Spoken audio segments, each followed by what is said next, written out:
Hello everyone, this is me Bhaiya ji and once again I welcome you all to the amazing platform of Bhaiya ji की class. आज के video में हम लोग class 11 के मैथमेटिक्स के नेक्स्ट चैप्टर को डिस्कस करेंगे, जो हमारा सीक्वेंसिंग सीरीज है। हर एक क्वेश्चन को, जो भी जितना भी हमारा पीवाईक्यूज में आया हुआ है चेक बोर्ड में, उसका कंसेप्ट के साथ हम लोग क्या करेंगे, क्वेश्चन को एक्सप्लेन करेंगे। तो हम लोग वीडियो को बिना देर किए स्टार्ट करते हैं। सबसे पहला क्वेश्चन 2020 में भी आया हुआ है और 2023 में भी आया हुआ है। तो ये चैप्टर सबसे पहले हम लोग देख लेते हैं कि किस किस चीज़ से डील करता है। ये चैप्टर जो डील करेगा हम लोग का, ये जो चैप्टर है हमारा sequence and series, sequence and series, इसमें जो जनरली क्वेश्चन आता है वो एपी का आएगा या तो जीपी का आएगा। AP means arithmetic progression, arithmetic progression, या तो जीपी मतलब होता है ज्योमेट्रिक प्रोग्रेशन। बात आ रहा होगा समझ में। अब एपी में जब भी आएगा क्वेश्चन, तो कुछ बात हम लोग ध्यान में रखेंगे और दिमाग में रखेंगे। जब भी क्वेश्चन हमारा एपी का आएगा तो क्या करेंगे, कुछ बात को याद रखेंगे ताकि क्वेश्चन बनाने में आसानी हो जाए। तो एपी का क्वेश्चन आएगा तो तुमको जो लड़ाई करना पड़ेगा वो डी के लिए और एक ए के लिए। तो भैया ये बताइए ना, डी और ए क्या क्या है। डी जो होता है बच्चा, हम लोग का ये कॉमन डिफरेंस होता है एपी के केस में, कॉमन डिफरेंस। मेरा बात आ रहा होगा समझ तुम लोगों को। और ए जो होता है वो फर्स्ट टर्म होता है। ए होता है जो फर्स्ट टर्म होता है। बात आया समझ में। अगर हमको ये दो चीज़ मिल जाए तो हम लोग सीक्वेंस एंड सीरीज का सारा क्वेश्चंस को कंप्लीट सॉल्व कर पाएंगे। अगर नहीं दिया होगा तो सबसे पहले हम लोग इसके लिए लड़ाई करेंगे, इसको पहले पता करेंगे। ये कॉमन डिफरेंस क्या होता है। अगर हम लोग कोई एक टर्म ले लें, टू, टू में अगर एक कॉमन डिफरेंस को ऐड करते जाएं, जो सीक्वेंस बनेगा उसी को बोलते हैं हम लोग अर्थमेटिक प्रोग्रेशन। सपोज करो हमारा जो डी होगा वो थ्री है, तो टू में जब थ्री को ऐड करते जाएंगे तो टू, थ्री ऐड किए तो फाइव, फिर थ्री ऐड किए तो एट, फिर थ्री ऐड किए तो 11। ये जो सीरीज बनते आ रहा है, ये नंबर ऑफ सीरीज जो बनते आ रहा है, वही हमारा क्या है, अर्थमेटिक एपी। और जीपी में क्या होता है बच्चे, तो इसमें कुछ फॉर्मूला होता है जनरल टर्म वगैरह। अगर nth टर्म का अगर निकालने बोले तो हम लोग टर्म वाला को जो रिप्रेजेंट करेंगे एन से रिप्रेजेंट करेंगे। nth टर्म के लिए जो फॉर्मूला होता है वो क्या होता है, a plus n minus one और इंटू डी। ए जो होता है वो क्या होता है अभी बताएं, फर्स्ट टर्म, और डी कॉमन डिफरेंस। एन अगर बोलेगा कि फिफ्थ टर्म, तो हम लोग क्या करेंगे, ए फाइव निकालेंगे।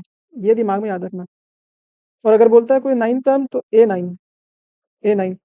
खुद से एक बार सोच करके देखना, एन की जगह पे फाइव है तो हम लोग क्या करेंगे, ए, एन इक्वल्स हो जाएगा ए प्लस एन माइनस वन, मतलब five minus one into D.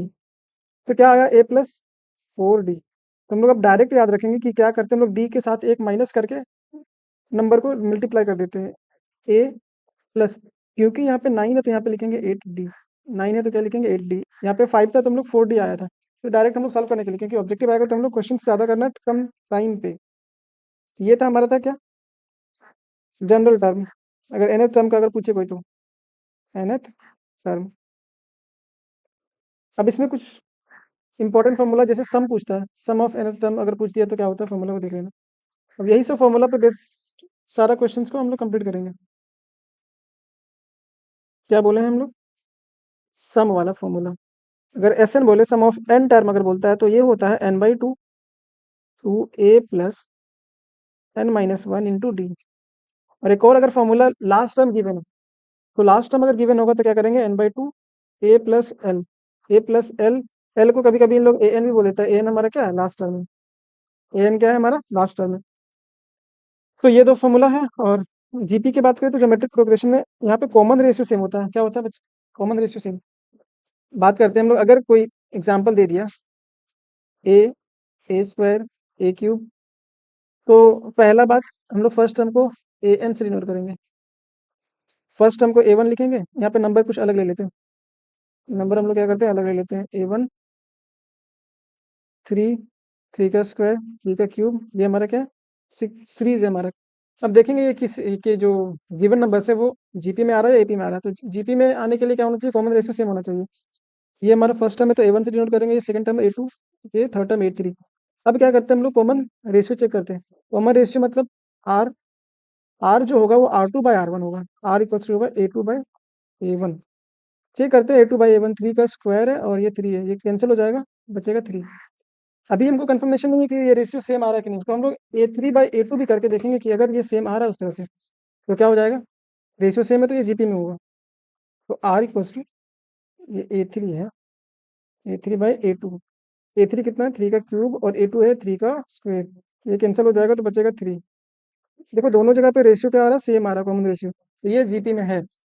तो जीपी में जब हम लोग आर टर्म लिखते हैं, जैसे अभी nth टर्म लिख रहे थे ना, जीपी के केस में भी हम लोग nth टर्म लिखेंगे। ए एन इक्वल्स टू होता है जीपी के केस में ए आर का पावर एन माइनस वन। अगर तुमको बोले कि फिफ्थ टर्म लिखो जीपी में, तो ए आर का power n minus one, n के जगह पे 5 हो जाएगा। और सम का अगर वैल्यू पूछे एस एन जीपी के केस में, तो इसका जो फॉर्मूला होता है ए आर का power n minus one upon r minus one. ये दो फॉर्मूला याद रखना, हर एक क्वेश्चंस में ये अप्लाई होने वाला है। क्वेश्चंस पे आते हैं। पहला क्वेश्चन बोला 1 + 2 + 2 का स्क्वायर, इस तरह से चलते जा रहा है। अभी अभी गिवन नहीं है हम लोग को कुछ, क्या गिवन नहीं है कि ये एपी है या जीपी है। तो सबसे पहले हम लोग एपी जीपी चेक करेंगे। तो खुद से अगर पता करना हो तो डी होता है क्या, कॉमन डिफरेंस। एपी के लिए अगर चेक करें तो a two minus a one. इस केस में a two minus a one one आ रहा है, लेकिन अगला केस में 4 - 2 आएगा 2। कॉमन डिफरेंस सेम नहीं, इसका मतलब ये क्या है, एपी नहीं है। जीपी चेक करेंगे, जीपी के लिए क्या करते हैं आर। ये ए वन है, ए टू है, ए थ्री है। तो क्या करेंगे हम लोग, अब रेशियो चेक करते हैं A2/A1। A2 कितना है, 2/1, 2 आया। दूसरा केस में भी चेक करेंगे, अगर सेम आ रहा है इसका मतलब ये जीपी होगा। तो इसका चेक करो सब। Are equals to A3/A2। A3 कितना है, 2 का स्क्वायर है और ये 2 है। क्या ये भी सेम आ रहा है? अगर सेम आ रहा है इसका मतलब ये जीपी में है। अब ये क्या दिया हुआ है, सबको जोड़ा है, प्लस का साइन है ना, तो समेशन दिया हुआ है, ये किसके बराबर, 255। तो अभी हम लोग फॉर्मूला पढ़े थे, कौन सा फॉर्मूला, ए आर का power n minus one upon r minus one. यहाँ पे सबको पता चल गया। ए हमारा फर्स्ट टर्म होता है, फर्स्ट टर्म क्या गिवन है, पहला टर्म जो रहता है 1, और आर भी मिल गया हम लोगों को 2। ये आ गया। अब हम समेशन वाला फॉर्मूला लगाएंगे, एस एन इक्वल्स टू होता है ए आर का power n minus one upon r minus one. यहाँ तो गिवन है एस एन कितना दिया हुआ, 255। अब वैल्यू रखते जाना, ए का वैल्यू कितना था 1, ये बाहर में रहता है, ये ब्रैकेट यहाँ लगेगा। 1 आया। अब 1 के बाद आर का वैल्यू 2 है, 2 का पावर 1 माइनस वन, और 2 माइनस वन क्या आएगा, ध्यान से देखना। 255 तो इधर रहेगा ही रहेगा, इक्वल्स टू 2 का पावर 1 तो 2 ही होगा, 2 का पावर 1 नहीं होगा, 2 का पावर n है यहाँ पे। तो 2 का पावर n माइनस वन, और यहाँ पे 1 हो जाएगा। अब यहाँ से देखना, 2 का पावर n बच गया। नेक्स्ट पेज में चलते हैं। 2 का power n minus one equals to था कितना, 255। तो अब 2 का पावर n इक्वल्स हो जाएगा 256। देखो जब भी इक्वल टू का साइन आया, 2 का पावर n आया, तो तुम भी इसको क्या करना, 2 का पावर कुछ लाने का कोशिश करना। कैसे लाओगे, प्राइम फैक्टराइजेशन करो। क्या करना है, प्राइम फैक्टराइजेशन करेंगे। कैसे करेंगे प्राइम फैक्टराइजेशन, 256 को हम लोग लिख सकते हैं ना ऐसे, 2 टाइम्स में अगर 2 से अगर काटे तो 1 2 8, फिर 2 से कैंसिल करते हैं 6 4, 2 से 32, 2 से 16, 8 4 2, और फिर 2 से 1। कितना बार 2 आया, 1 2 3 4 5 6 7 8। इसका मतलब क्या आया, 2 का पावर n इक्वल्स टू, इसके जगह पे हम 2 का पावर 8 लिख सकते हैं। अरे लिख सकते हैं कि नहीं लिख सकते हैं, लिख सकते हैं। वो दोनों बेस सेम है, इक्वल टू का साइन, इसका मतलब पावर भी सेम होगा। मतलब n इक्वल्स टू कितना आया, n इक्वल्स टू 8। कोई ऑप्शन में 8 गिवन है, हाँ, तो ये इसका आंसर हो जाएगा। इस तरह क्वेश्चन में सबसे पहले चेक करें ना एपी या जीपी। ज़्यादा टाइम नहीं देंगे हम लोग, जल्दी जल्दी से सॉल्व करते हैं क्वेश्चन को। आ जाता है क्या, fifth term of an AP. जब भी ये टर्म वाला कंसेप्ट आ जाए, मीन्स वर्ड आ जाए क्वेश्चन में, तो सबसे पहले वही चीज को लिख लेना। फिफ्थ टर्म बोला है, तो A5 है, क्योंकि ये एपी है। तो फॉर्मूला हम लोग पढ़े थे, AN equals to A plus n minus one into d. यही सीखे थे ना। तो डायरेक्ट लिखने का तरीका बताया था, अगर 5 है तो A+4D लिखो, A+4D। ये हो गया। फिफ्थ टर्म गिवन है, इसका कितना दिया हुआ है, इसको हम लोग नीचे ले आते हैं। और A5 इक्वल्स टू कितना गिवन था, फिफ्थ टर्म जो पहले लिखा हुआ 11 है, तो ये इसके बराबर 11 आया, इक्वेशन 1। और नाइन्थ टर्म भी दिया हुआ है, तो A9 इक्वल्स टू कितना है, 7। A9 को कैसे लिख सकते हैं, एक टर्म करके लिखते हैं ना। यहाँ पे अगर 5 था तो A+4D लिखे, यहाँ पे A+8D equals to 7। A+8D equals to क्या हुआ, 7 हुआ। वो पूछा ये क्या क्वेश्चन में, देखो ध्यान देना। बोला कि देन 16 टर्म, A16 पूछ रहा है, इसका मतलब A+15D चाहिए हम लोगों को। A+15D, अगर A+15D चाहिए, इसका मतलब पहले हम लोग A को पता करेंगे, फिर D को पता करेंगे। अगर दोनों मिल गया तो क्वेश्चन आराम से सॉल्व कर लेंगे हम लोग। तो चलो, तुम लोग कभी पढ़ा होगा 11th में, या 11th में तो तुम लोग नहीं देखा होगा कभी, 10th या 9th में लीनियर इक्वेशन इनटू वेरिएबल वाला चैप्टर पढ़ा होगा। तो क्या करते हैं, जब दो वेरिएबल दो इक्वेशन बन जाए तो हम लोग सॉल्व करते हैं मेथड से। तो इसको सॉल्व करते हैं हम लोग, कैसे सॉल्व करेंगे देखो, दोनों इक्वेशन को सब्सट्रैक्ट कर देंगे। ए प्लस 4d इक्वल्स टू 11 और ए प्लस 8d इक्वल्स टू 7 है। दोनों को सब्सट्रैक्ट कर देते हैं। वन वाले को टू से सब्सट्रैक्ट कर देते हैं, टू वाले को वन से कर सकते हैं, कोई भी करोगे आंसर आने वाला है।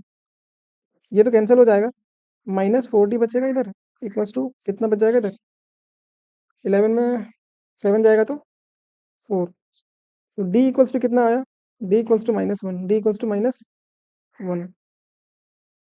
अगर d -1 आया तो इसका जो वैल्यू हम लोग कोई भी इक्वेशन में रखेंगे, d का वैल्यू कोई भी इक्वेशन में रख दो, वहां से a मिल जाएगा।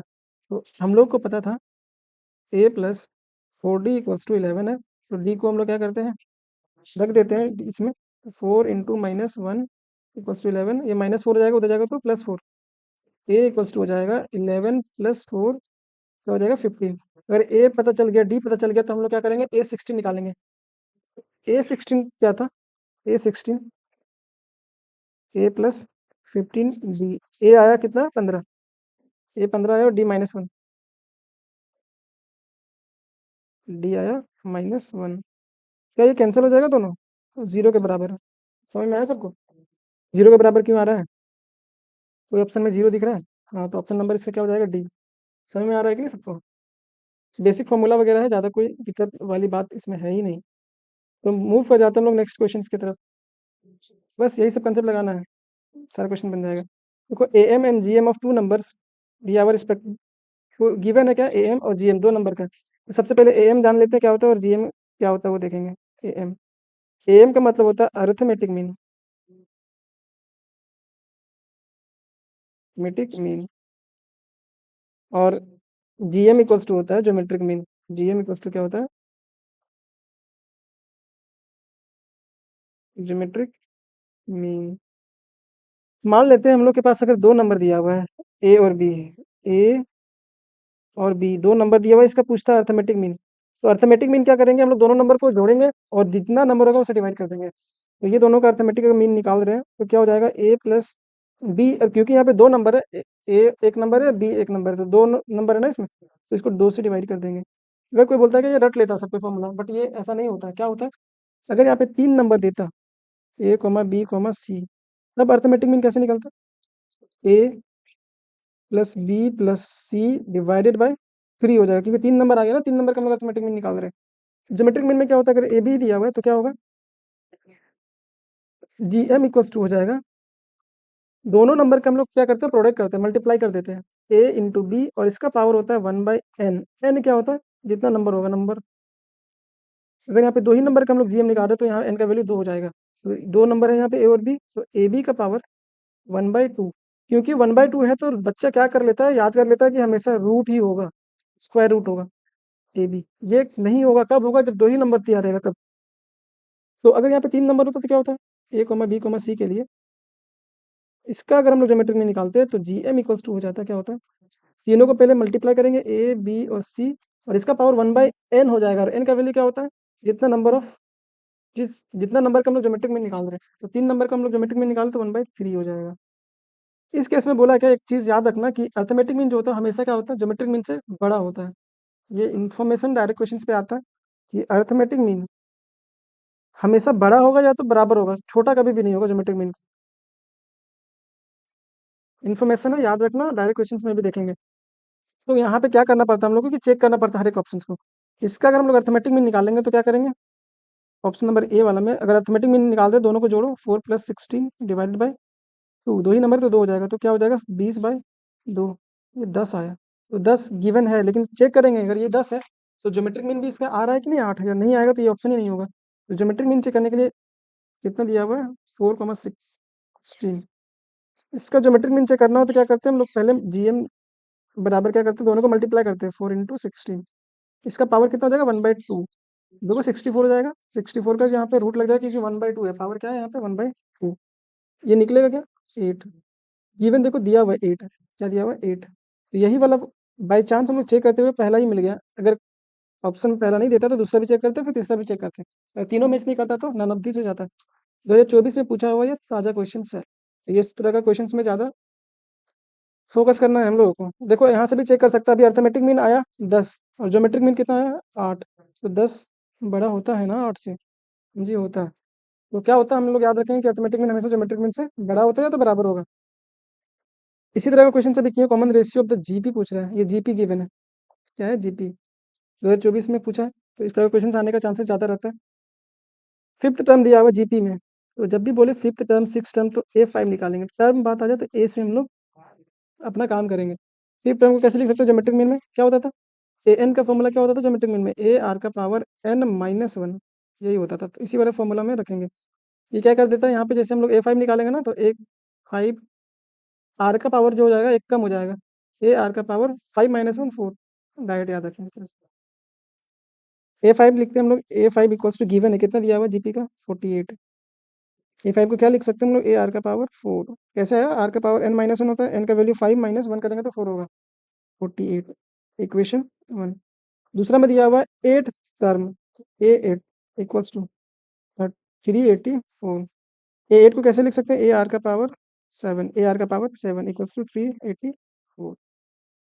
अब देखो ना यहाँ पे, दोनों को करेंगे क्या डिवाइड, ताकि ए और ए कैंसिल हो जाए, आर का वैल्यू हम लोग को डायरेक्ट मिले। तो डिवाइड करेंगे, बड़ा वाले में से छोटा को डिवाइड कर दो, तो डिवाइडिंग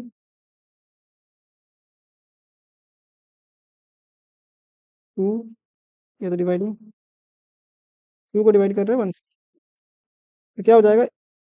ए आर का power 7 divide by A r का पावर 4 इक्वल्स टू 384 बाय 48।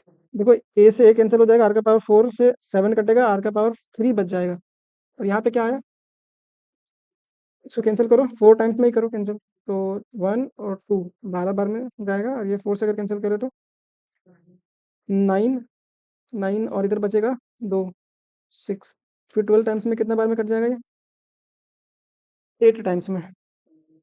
तो आर क्यूब इक्वल्स टू 8 आया, आर क्यूब इक्वल्स टू क्या आया? 8 आया, तो 8 को हम लोग लिख सकते हैं 2 का क्यूब।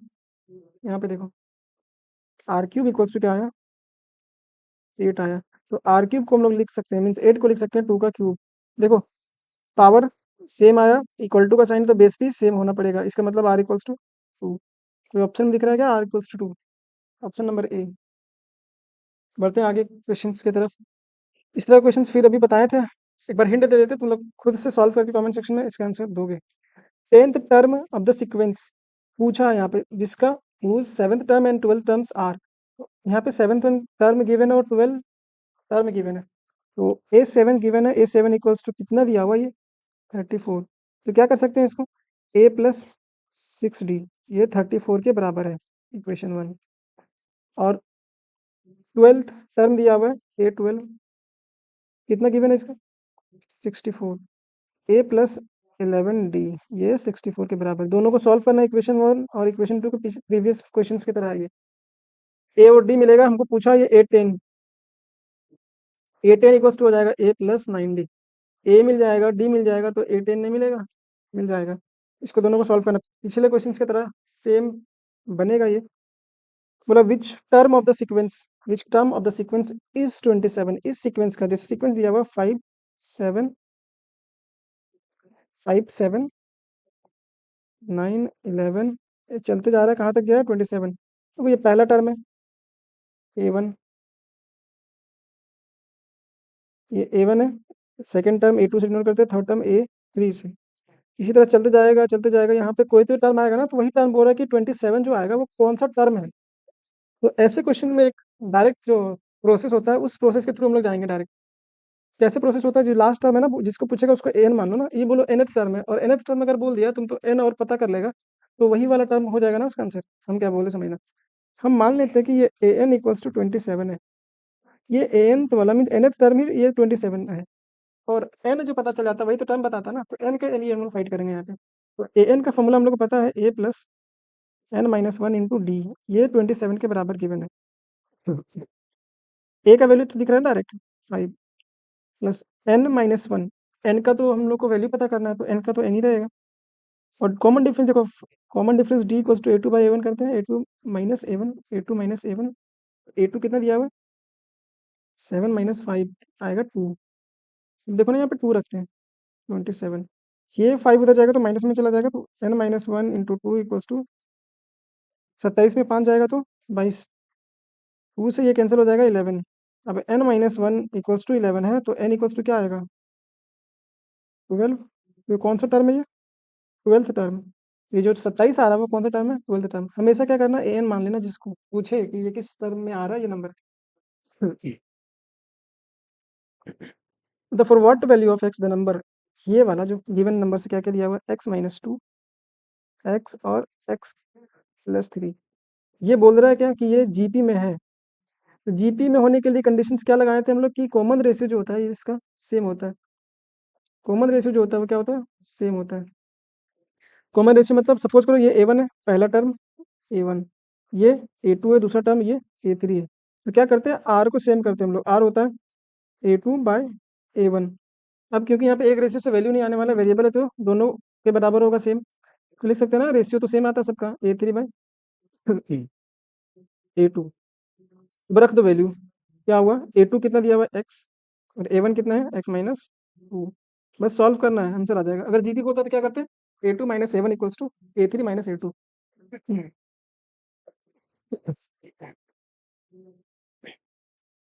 a3 देखो, a3 दिया हुआ है x+3 और a2 कितना दिया हुआ है x। अब दोनों को क्रॉस मल्टीप्लाई करते ये हो जाएगा x², और इसको इससे मल्टीप्लाई करेंगे तो देखो, इसको इससे मल्टीप्लाई किया तो x² है, और ये मल्टीप्लाई होगा तो x-2, और इधर से x+3 हो जाएगा।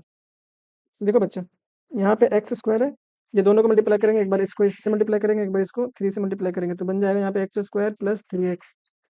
फिर यहाँ से ये -2 को मल्टीप्लाई करेंगे, -2x, -2 को 3 से मल्टीप्लाई करेंगे तो -6। x² से तो x² खत्म हो गया, बचेगा यहाँ पे 3x - 2x, तो x, ये -6 इधर आएगा तो 6 हो जाएगा, मतलब x इक्वल्स टू कितना आया, 6। हमको x का ही वैल्यू पता करना था, x इक्वल्स टू 6। 2024 में क्वेश्चन आया हुआ है, तो याद रखना, जब भी टर्म्स देगा जीपी में और x का वैल्यू पूछेगा तो क्या करेंगे हम लोग, रेशियो को बराबर करेंगे, और एपी में देगा तो हम लोग कॉमन डिफरेंस को बराबर करेंगे। अभी ये वाला बताएं कि जो अर्थमेटिक मीन होता है हमेशा बड़ा होता है ज्योमेट्रिक मीन के, या तो बराबर होगा, बड़ा होगा या तो बराबर होगा। हाउ मेनी टर्म्स, इस सीक्वेंस में नंबर ऑफ टर्म्स कितना होगा। देखो सीक्वेंस दिया हुआ, क्या क्या दिया हुआ, 20, 25, 25 के बाद 30, इस तरह चलते गया है, इस तरह चलते गया, कितना तक गया है ये, 100 तक। देखो ये फर्स्ट टर्म है, सेकंड टर्म है, थर्ड टर्म है, हमको पता नहीं है कि कहाँ तक गया है, 20 हो सकता है, 25 हो सकता है। तो क्या करेंगे, जिसको हम लोग जानते हैं लास्ट टर्म, इसके आगे नहीं ना गया है ये, इसके आगे नहीं गया तो हम लोग इसको nth टर्म मान लेंगे, और अगर n हमको वैल्यू मिल जाएगा तो पता चल जाएगा ना इसमें नंबर ऑफ टर्म्स कितना है, सेम एज प्रीवियस। यहाँ पे ये a1 है, ये a2 है, a3 है, इसको हम लोग मान लिए an, मान लिए क्या, an है। तो अगर ये an है तो हम लोग क्या जानते हैं फॉर्मूला में, कि an इक्वल्स टू होता है, इसको माने हम लोग 100, हम लोग को n निकालना है, अगर n पता चल जाएगा तो ये लास्ट टर्म होगा उसमें, मतलब नंबर ऑफ टर्म होगा उसमें। तो देखो a + n-1, और ये d, a + n-1, a + n-1 into d, ये 100 के बराबर गिवन है। कॉमन डिफरेंस कैसे निकालते हैं, d इक्वल्स टू हो जाएगा a2 - a1, क्योंकि ये लिख दिया है एपी में, तो हम लोग दो तीन चीज चेक नहीं करना कि एपी में है या नहीं है। 25 - 20, ये कितना हो जाएगा, 5, और फर्स्ट टर्म तो सबको पता है 20 होगा, तो 20 + n का वैल्यू तो निकालना है हम लोगों को, और कॉमन डिफरेंस कितना आया, 5, ये 100 के बराबर। ये जब 20 पहले उधर जाएगा, ये नहीं करो, पहले इधर काट ले रहे हैं, पहले माइनस वाला को उधर ले जाते हैं, n-1, 100 - 20 होगा तो ये 80 हो जाएगा क्या, तो क्या मिला यहाँ से, और यहाँ 5 है, तो 5 n-1 इक्वल्स टू 80। 5 से कैंसिल हो जाएगा 16 टाइम्स में, 5 से कैंसिल हो जाएगा 16 टाइम्स में। अब -1 उधर जाएगा तो +1 हो जाएगा, 16 + 1, तो n का वैल्यू कितना मिला, 17, n का वैल्यू कितना मिला, 17। तो ऑप्शन नंबर ए हो जाएगा इसका फाइनल आंसर। ज़्यादा क्वेश्चन बचा हुआ नहीं है तो हम लोग जल्दी जल्दी सॉल्व करते हैं। देखो विच टर्म बोल रहा है, जो टर्म पूछेगा डायरेक्ट हम लोग उसको एन मान लेंगे, लेकिन पहले चेक करेंगे कि अगर लिखा हुआ है कि ये एपी है या जीपी है। अगर नहीं लिखा हुआ है तो हम लोग चेक करेंगे कि एपी है या जीपी है। तो इस तरह का क्वेश्चन में हमेशा ये जीपी तरह का देगा, या तो चेक कर लो डायरेक्ट, गिवन जो सीक्वेंस दिया हुआ है, सीरीज जो दिया हुआ है, 1/27 प्लस 1/9 प्लस 1/3। और ये क्या दिया हुआ, समेशन दिया हुआ, देखो ऐड कर करके दिया हुआ है ना। तो बोला कि विच टर्म दिया हुआ पूछ रहा है, विच टर्म पूछ रहा है। तो पहला टर्म इसको A1 दे देते हैं, ये दूसरा टर्म A2, तीसरा टर्म A3। चेक करेंगे पहले कि ये AP में है या GP में है। पहले चेक करेंगे कि AP में है या GP में है। तो कॉमन रेशियो के लिए चेक करते हैं हम लोग A2/A1, और एक बार और चेक कर लेते हैं A3/A2। अगर दोनों में सेम आ गया इसका मतलब ये GP होगा। A2 कितना 1/9, 1/9, और A1 कितना है 1/27। यहाँ से चेक करोगे तो A3 कितना दिया हुआ 1/3, और A2 जो दिया हुआ 1/9। 27 ऊपर जाएगा भाई, 9 इक्वल्स टू ये 9/3, ये 3 आया, ऊपर भी 3 आया। इसका मतलब रेशियो, कॉमन रेशियो सेम आ रहा है सबका, रेशियो सेम आ रहा है, तो ये GP में होगा, और रेशियो 3 के बराबर हुआ है। तो ये समेशन दिया हुआ है, देखो सबको जोड़ करके ये 243 के बराबर दिया हुआ है, और नंबर ऑफ टर्म्स बोला है या विच टर्म बोल रहा है, तो n का पता चल जाएगा। तो हम लोग क्या करेंगे, तो ये सम नहीं दिया हुआ है, nth टर्म दिया हुआ है, n दिया हुआ है। बोलेगा ना विच टर्म, तो an इक्वल्स टू मान लेते हैं, तो ये बोल मान लेंगे हम लोग क्या ये nth टर्म है, समेशन नहीं दिया हुआ है इसमें।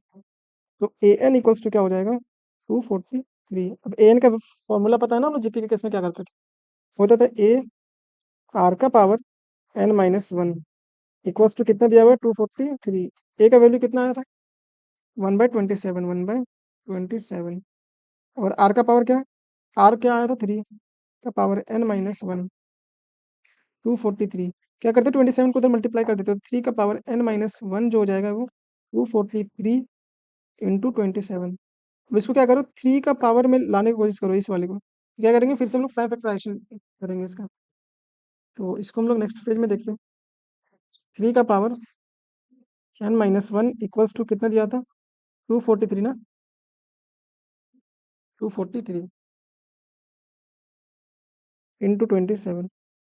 इसको देखो 243 को तोड़ो, 3 से 8 1, फिर 3 से 27, फिर 3 से 9, फिर 3 से 3, और फिर 3 से 1। यहाँ से कितना मिला 2 3 4 5, 3 का पावर 5 लिख सकते हैं, और 27 को 3 का पावर 3 लिख सकते हैं। 3 का पावर 3 27 होता है ना, 3 3 9, और 9 3 27। इसका मतलब यहाँ पे कितना है 3 का पावर 8, और यहाँ पे क्या लिखा हुआ था 3 का पावर n-1। जब बेस सेम हो और इक्वल टू का साइन हो तो हम लोग पावर को भी सेम कर देते हैं। n-1 equals to 8, n equals to कितना आएगा 9। तो number of terms which term, वो कौन सा टर्म है, नाइन्थ टर्म। तो यहाँ पे दिख रहा है ninth term, option number C. 2020 में क्वेश्चन पूछा है ये। बोला है कि the arithmetic mean of 6 and 12, दो नंबर दिया हुआ ना 6 एंड 12, इसका अर्थमेटिक मीन पूछ रहा है। तो अभी पढ़े थे ना, अर्थमेटिक मीन में क्या करते हैं, सबसे पहले जोड़ देते हैं दोनों को, तो 6 प्लस 12, और जितना नंबर होगा, देखो दो ही नंबर आया तो इसको क्या करेंगे डिवाइडेड बाई 2 कर देंगे। 12 से 18/2 कितना आया ये 9। तो अर्थमेटिक मीन कितना आ जाएगा इसका 9। अगर यहाँ पे ज्योमेट्रिक मीन पूछता तो क्या करते, रूट रूट करते, या रूट अगर नहीं जानना है तुमको तो क्या करता, दोनों को मल्टीप्लाई करता, तो इसका पावर 1/2, क्योंकि दो ही नंबर है तो पावर 1/2। अब 1/2 को हम लोग रूट में लिख सकते थे, तो रूट 16 × 12। लेकिन ये पूछा है यहाँ पे अर्थमेटिक मीन है, तो अर्थमेटिक मीन का ही आंसर देंगे। फिर से वही क्वेश्चन आ गया कि हाउ मेनी टर्म्स, ये रिपीट कर गया शायद क्वेश्चन, यही वाला क्वेश्चन किए थे। इसका आंसर शायद से 17 आया था मेरे ख्याल से, देख लेना एक बार, 2019 का क्वेश्चन था, रिपीटेड क्वेश्चन, रिपीटेड क्वेश्चन। तो ये था हमारा पूरा सीक्वेंस इन सीरीज का PYQs। अगर ज़्यादा प्रैक्टिस करना है तो तुम लोग प्रैक्टिस के लिए एक बार कमेंट सेक्शन में कमेंट कर देना कि हाँ और प्रैक्टिस क्वेश्चन चाहिए सीक्वेंस इन सीरीज का, तो हम लोग प्रैक्टिस करेंगे क्वेश्चंस के थ्रू। मिलते हैं हम लोग अगला वीडियो में एक नए चैप्टर के साथ, केमिस्ट्री भी करवाएंगे, फिजिक्स भी करवाएंगे, और मैथमेटिक्स भी। तो सबसे पहले ये सब फॉर्मूला को अच्छे से कर लें, कौन सा टर्म है, समेशंस का फॉर्मूला क्या होता है, हम लोग अर्थमेटिक मीन कैसे निकालते हैं, ज्योमेट्रिक मीन कैसे निकालते हैं, ये तुम्हारा क्या बोल सकते हो उसको, सेफर जोन है। तुम लोग अगर एग्जाम से पहले इतना फॉर्मूला कम से कम याद करके जाओ। फॉर्मूला याद करने का तो बहुत सारा है, लेकिन जो इंपॉर्टेंट है तुम्हारे एग्जाम पॉइंट ऑफ व्यू, उस पर ज़्यादा फोकस करो। एक बार खुद से सॉल्व करना, अगर वीडियो पसंद आया हो तो क्या करना, लाइक करना, दोस्तों तक शेयर कर देना, और चैनल को सब्सक्राइब कर देना। मिलते हैं हम लोग नेक्स्ट वीडियो में एक अलग चैप्टर के साथ, तक के लिए ऑल द वेरी बेस्ट।